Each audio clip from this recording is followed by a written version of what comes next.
India ने Iran और Israel के वॉर में ईरान की साइड नहीं ली, तो फिर क्यों ईरान के एम्बेसडर कह रहे हैं कि इंडिया की जो ऑयल की शिप्स हैं उनको पास करने देना स्ट्रेट ऑफ होर्मुज से, वो दोनों देशों के लिए म्यूचुअली बेनिफिशियल है। आइए समझते हैं।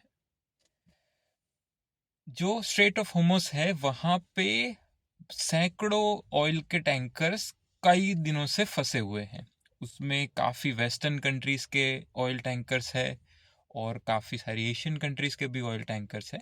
ईरान ने इन टैंकर्स को पास करने से मना कर दिया है और इसकी वजह से आपने देखा था कि पिछले 2 वीक्स में पूरी दुनिया के अंदर जो क्रूड के प्राइसेस हैं, ऑयल के प्राइसेस है, उसमें एक शॉर्टेज भी आई है और प्राइसेस जंप भी हुए हैं।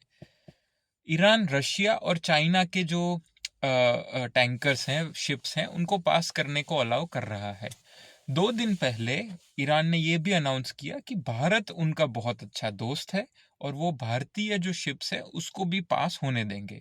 और ईरानियन एम्बेसडर टू इंडिया ने कहा कि इंडिया उनका एक अच्छा दोस्त है और ईरान के ये जो पैसेज में से इंडिया के ऑयल टैंकर्स जा रहे हैं वो दोनों देशों के लिए म्यूचुअली बेनिफिशियल है। तो आइए समझते हैं म्यूचुअली बेनिफिशियल कैसे हुआ। भारत सालों से ईरान से अपनी पूरी एनर्जी कंजम्पशन का 0% ऑयल लेता है। इसका मतलब यह है कि जब से अमेरिकन सैंक्शंस कुछ साल पहले ईरान पे लगे हैं, भारत ने ईरान से कोई ऑयल नहीं लिया। तो अगर ईरान से ये ऑयल टैंकर्स जा रहे हैं भारत की तरफ, तो उसमें ईरान को क्या फ़ायदा? असली खेल ये है, जिस तरीके से एक नैरो स्ट्रेट ऑफ होर्मुज है, वहाँ से बहुत सारे शिप्स जो एशिया की तरफ आते हैं और यूरोप की तरफ जाते हैं, उसी तरीके से स्ट्रेट ऑफ मलाका है जो भारत और मलेशिया के बीच में एक छोटी सी स्ट्रिप है। वहाँ से बहुत सारे जो टैंकर्स है और वर्ल्ड ट्रेड है वो पास होता है। चाइना जो है उसका 85% ट्रेड इस स्ट्रिप से होता है और उसकी ऑयल की रिक्वायरमेंट के 40% ऑयल इसी जगह से आता है। अभी अगर आप उसको मैप पे देखेंगे तो स्ट्रेटेजिकली जैसे ईरान स्ट्रेट ऑफ होर्मुज को ब्लॉक कर सकता है, ऐसे ही Indian navy strait of Malacca को भी ब्लॉक कर सकती है।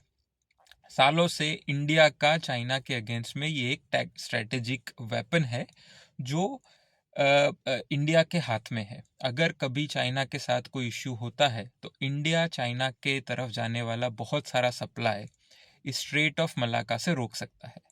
इसीलिए ईरान जो अपना ऑयल चाइना भेजता है, अगर वो इंडिया के शिप्स को स्ट्रेट ऑफ होर्मुज से पास नहीं होने देगा तो इंडिया भी स्ट्रेट ऑफ मलाका में इश्यूज क्रिएट कर सकता है, जिसका असर दोनों ईरान और चाइना के ऊपर डायरेक्टली पड़ेगा। तो इस सिचुएशन को अवॉइड करने के लिए ईरान ने इंडियन शिप्स को अलाउ किया है। इसके अंदर कोई म्यूचुअल बेनिफिट नहीं है, कोई इसके अंदर भारत उनका बहुत अच्छा दोस्त है ईरान का, ऐसी कोई बात नहीं। इनफैक्ट भारत ने तो ओवर्टली या कोवर्टली इजराइल को ही सपोर्ट किया है इस युद्ध में। पर फिर भी ईरान को पता है भारत को अपसेट करना इस स्टेज पे उनके और चाइना दोनों के इंटरेस्ट के अगेंस्ट जा सकता है। इसलिए उन्होंने अनाउंस किया है कि वो इंडिया की तरफ जा रहे सारे के सारे ऑयल टैंकर्स को फ्रीली अलाउ करेगा।